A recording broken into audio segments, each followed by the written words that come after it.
Baiklah, di sini saya Yulistina akan menjelaskan mengenai pembahasan kami yang pertama, yaitu mengenai A. Karakteristik variabel kualitatif. Apabila kita membicarakan masalah jenis kelamin, warna kulit, tingkat pendidikan, status perkawinan, krisis ekonomi, maupun kenaikan harga BBM, berarti kita membicarakan variabel bersifat kualitatif. Nah, di dalam regresi, kita bisa memasukkan variabel kualitatif tersebut di dalam model regresi. Misalnya, kita ingin menguji benarkah ada isu gender dalam hal pekerjaan, yaitu apakah memang terjadi perbedaan gaji antara karyawan pria dan wanita. Model persamaan regresinya dapat ditulis yaitu YI sama dengan beta 1 ditambah beta I dikali DI ditambah EI, di mana Y sama dengan gaji karyawan, DI sama dengan 1 jika karyawan pria, dan DI sama dengan 0 jika bukan pria atau karyawan wanita. Model tersebut menjelaskan apakah jenis kelamin akan berpengaruh terhadap gaji karyawan dengan asumsi variabel lain selain jenis kelamin dianggap tetap. Dalam persamaan 5.1 diasumsikan variabel gangguan memenuhi asumsi metode OLS, yaitu rata-rata dari variabel gangguan EI adalah 0. Varian dari variabel EI konstan dan tidak ada serial korelasi antara variabel gangguan EI. Jika parameter estimasi dalam regresi yakni signifikan secara statistik, maka pemegang terjadi perbedaan gaji antara karyawan wanita dan karyawan pria. Nilai rata-rata atau expected value dari masing-masing karyawan pria dan wanita ialah, dalam hal ini intercept beta 0 menunjukkan gaji rata-rata karyawan wanita, dan slope beta 1 menunjukkan berapa besar perbedaan gaji rata-rata karyawan pria dan wanita. Sedangkan beta 0 ditambah beta 1 memberi informasi gaji rata-rata karyawan pria.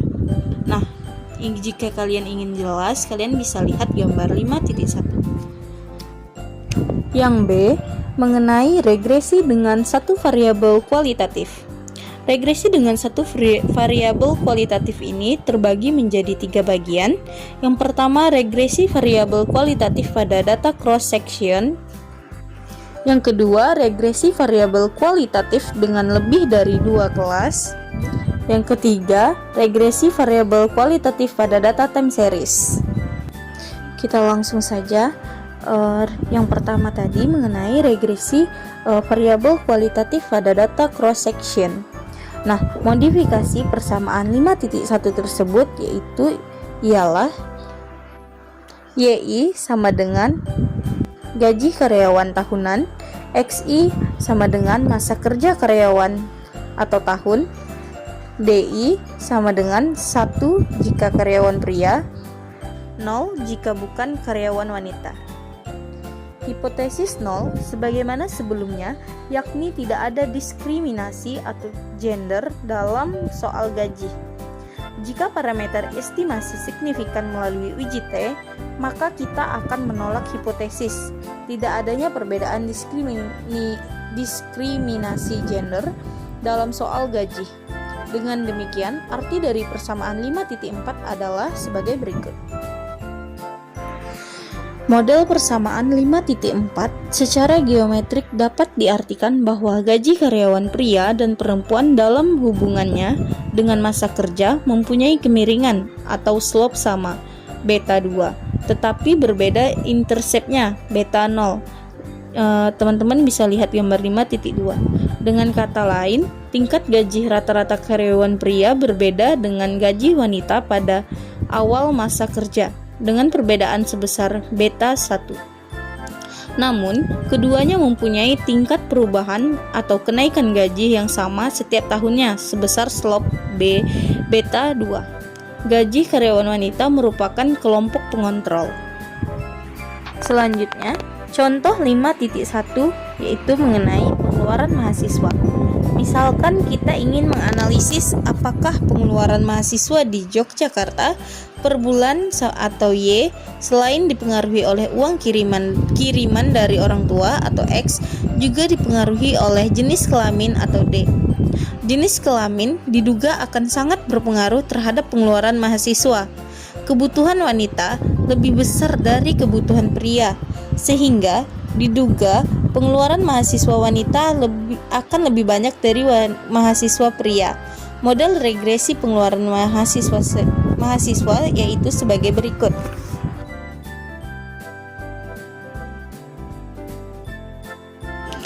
Hasilnya menunjukkan bahwa semua variabel independen signifikan secara statistik dengan uji satu sisi di mana nilai kritis tabel T dengan alpha sama dengan 5% dan DF 13 sama dengan 1,771.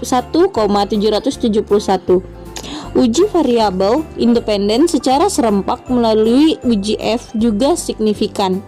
Hasil regresi mengindikasikan bahwa jenis kelamin berpengaruh terhadap pengeluaran mahasiswa, di mana wanita lebih besar yaitu 13,9035. Perbedaan pengeluaran keduanya dapat ditulis dalam persamaan 5.9 dan 5.10. Nah, kemudian yang kedua, mengenai regresi variabel kualitatif dengan lebih dari 2 kelas.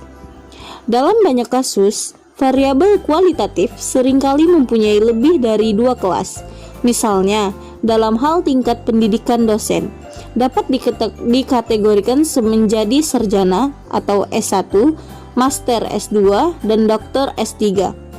Kita akan memberi contoh variabel kualitatif dengan lebih dari 2 kelas pada gaji dosen. Apakah tingkat pendidikan mempengaruhi gaji yang diterima?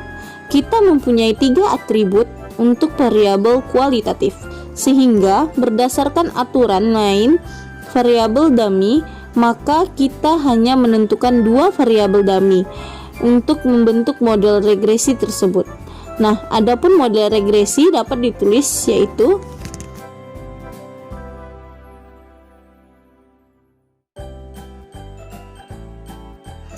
Nah, kemudian yang ketiga yaitu mengenai regresi variabel kualitatif pada data time series. Misalnya dalam menganalisis perilaku konsumsi masyarakat Indonesia dengan menggunakan data time series sejak Orde Baru sampai saat ini, yakni katakanlah dari tahun 1970 sampai 2003. Selama periode tersebut, banyak kejadian-kejadian yang sangat berpengaruh terhadap perilaku ekonomi masyarakat. Contoh yang paling aktual adalah krisis ekonomi yang terjadi pada akhir tahun 1997. Pertanyaannya, bagaimana kita memasukkan krisis ekonomi ini dalam persamaan regresi? Misalkan, kita akan menganalisis dampak krisis ekonomi terhadap impor. Krisis ekonomi telah menurunkan pendapatan masyarakat dan selanjutnya berpengaruh terhadap konsumsi masyarakat, termasuk impor barang. Krisis ekonomi 1997 ini merupakan variabel independen kualitatif yang berpengaruh terhadap pelaku agen-agen ekonomi. Seperti dalam data cross-section, kita bisa menggunakan teknik variabel dummy untuk memasukkan variabel kualitatif dalam model regresi. Model perilaku impor memasukkan variabel kualitatif berupa krisis ekonomi bisa ditulis dalam persamaan yaitu sebagai berikut. Selanjutnya, contoh 5.2, dampak krisis ekonomi terhadap impor Indonesia yaitu pada tahun 1990 sampai 2002. Nah, kita mencoba ingin menganalisis apakah benar krisis ekonomi tahun 1997 ini berpengaruh terhadap permintaan impor Indonesia.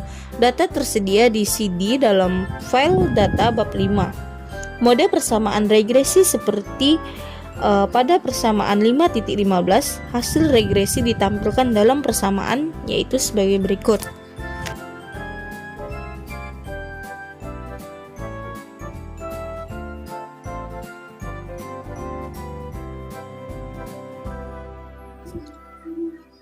Baiklah, saya akan melanjutkan penjelasan dari Yulistina.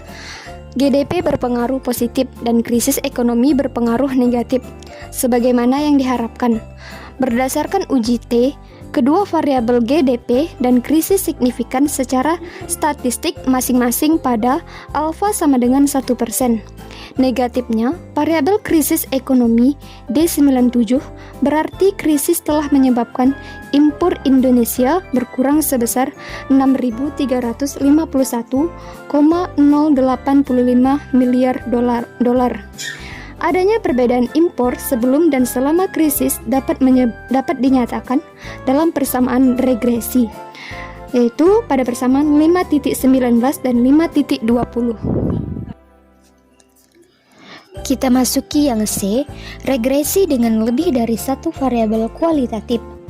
Teknik variabel dummy dapat diperluas seandainya kita ingin memasuki lebih dari satu variabel kualitatif dalam persamaan regresi. Misalnya di sini kita ambil pada soal 5.11. Namun sekarang variabel dummy adalah jenis kelamin pria atau wanita, dan juga jabatan akademiknya apakah sudah profesor atau belum. Untuk model persamaan regresinya akan ditampilkan berikut ini. Lanjut, dengan demikian arti dari persamaan 5.21 dapat diinterpretasikan menjadi 4 kemungkinan. Nah, di sini ditampilkan gambar mengenai 4 kemungkinan yang akan terjadi. Untuk contoh 5.3 mengenai pengeluaran mahasiswa, kita di sini kembali kepada contoh analisis pengeluaran mahasiswa sebelumnya. Tetapi untuk sekarang kita menambah satu variabel independen yang bersifat kualitatif, yaitu kepemilikan mobil. Di mana mahasiswa yang kuliah dengan mempunyai mobil tentunya diharapkan akan mempunyai pengeluaran yang lebih dibandingkan dengan mahasiswa yang tidak ada fasilitas mobil, sehingga berhubungan positif dengan pengeluarannya. Nah, di sini juga akan ditampilkan untuk persamaan regresinya, yaitu 5.26.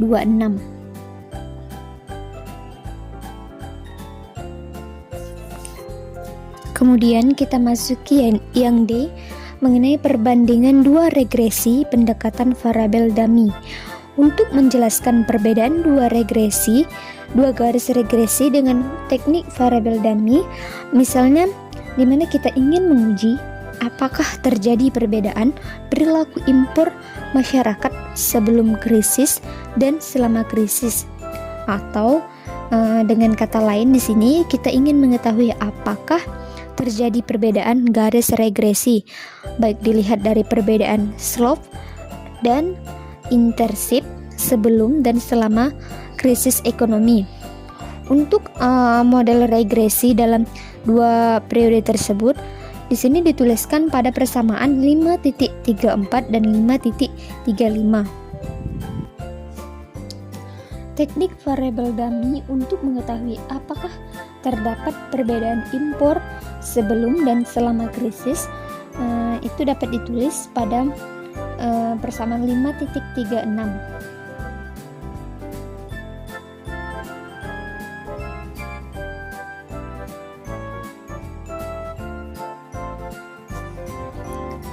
Untuk interpretasi dari teknik variabel dummy itu terdapat pada persamaan 5.37 dan 5.38, di mana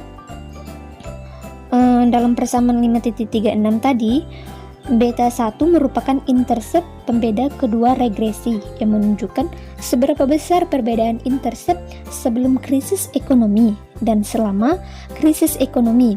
Sedangkan beta 3 merupakan slope pembeda yang menunjukkan seberapa besar slope berbeda di dalam kedua periode penelitian tersebut. Di sini ada contoh 5.4 mengenai dampak krisis ekonomi terhadap permintaan impor. yang mana sebelumnya pada contoh 5.2 kita sudah membahas mengenai dampak krisis ekonomi terhadap impor dengan hanya menganalisis dari sisi perbedaan intercept atau konstanta. Namun krisis ekonomi tidak hanya berpengaruh terhadap intercept tetapi juga slope garis regresi.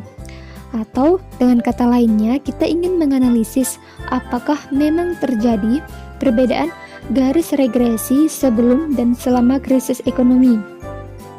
Untuk hasil regresi perbedaan dua regresi dengan teknik variabel dummy sebelum dan selama krisis ekonomi dapat dilihat pada persamaan 5.39 yang akan ditampilkan. Yang mana di sini dapat dilihat dari nilai T hitung variabel pembeda intercept yakni D97 signifikan pada alpha sama dengan 10%, sedangkan variabel pembeda slope D97 XT tidak signifikan. Krisis tidak menyebabkan adanya perbedaan slope, hanya pada intercept.